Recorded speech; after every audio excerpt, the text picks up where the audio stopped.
மெரினா கடற்கரையே, என்னை மிதக்கச் செய்வதும், என்னை முழுகி முத்தெடுக்கச் செய்வதும், என்னை தாலாட்டுவதும், என்னை கரை சேர்ப்பதும், என்னை வாழ்விப்பதும், என்னை வளம் பெறச் செய்வதும், என்னை உன்னிடம் ஒப்படைக்கிறேன். அது மட்டுமல்ல, உன் பெருமூச்சை நானும் சுவாசித்துக் கொள்கிறேன். நீயே கலங்கரை விளக்கமாக இருந்து என்னை கரை சேர். சிங்காரச் சென்னையை இனி வலம் வர விரும்புகிறேன். துவண்டு வரும்பொழுதெல்லாம் உன் மார்போடு அணைத்து தென்றல் வீசு. செந்தமிழில் அமுதகானம் பாடு. இதுவரையில் எனக்கு நேர்ந்த எவ்வளவோ இன்னல்களில் கண்ணீர் விட்டு அழுததில்லை. இனி வராமல் காப்பதும் வருமுன் துடைப்பதும் உன்னிடம் ஒப்படைக்கிறேன். பெற்ற தாய் இல்லை, வளர்த்த தந்தை இல்லை, தோள் கொடுக்க தோழன் இல்லை, தோள் சாய்க்க மனைவி இல்லை, அரவணைக்க சுற்றம் இல்லை, ஆதரவு கொடுக்க யாரும் இல்லை. இனி அத்தனையும் நீதான். இனி அத்தனையும் சுமந்து என்னை பெற்ற தாயைப் போல பெற்று கொடுப்பதும் நீதான்.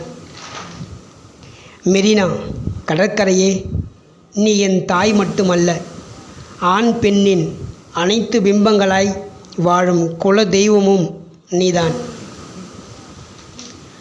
வாக்கு என்றால் திருவள்ளுவரைப் போல, சொல்லென்றால் பாரதிதாசனைப் போல, தேசம் காப்பது என்றால் சுபாஷ் சந்திரபோஸைப் போல, விடுதலை என்றால் அண்ணல் காந்தியடிகளைப் போல, சட்டம் என்றால் அண்ணல் அம்பேத்கர் அவர்களைப் போல, பகுத்தறிவு பகலவன் தந்தை பெரியாரைப் போல, கல்விக்கண் திறந்த கர்ம வீரர் காமராசரைப் போல, கடமை, கண்ணியம், கட்டுப்பாடு பேரறிஞர் அண்ணாவைப் போல, முத்தமிழ் அறிஞர் கலைஞர் மு. கருணாநிதி அவர்களைப் போல, பொன்மனச் செம்மல் புரட்சித் தலைவர், மூன்றெழுத்தின் சொந்தக்காரர், மக்களின் மனதில் என்றும் நீங்காத உன்னத தலைவன், இரத்தத்தின் இரத்தமான டாக்டர் புரட்சித் தலைவர் எம்ஜிஆர் அவர்களைப் போல, தமிழ் மாநிலத்தின் முதல் பெண் முதலமைச்சர்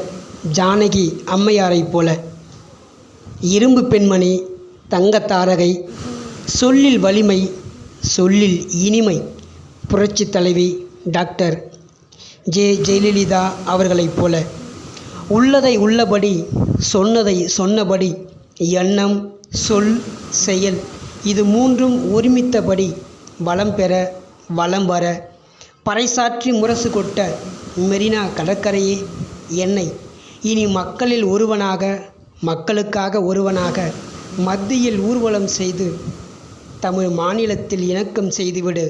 நன்றி, வணக்கம்.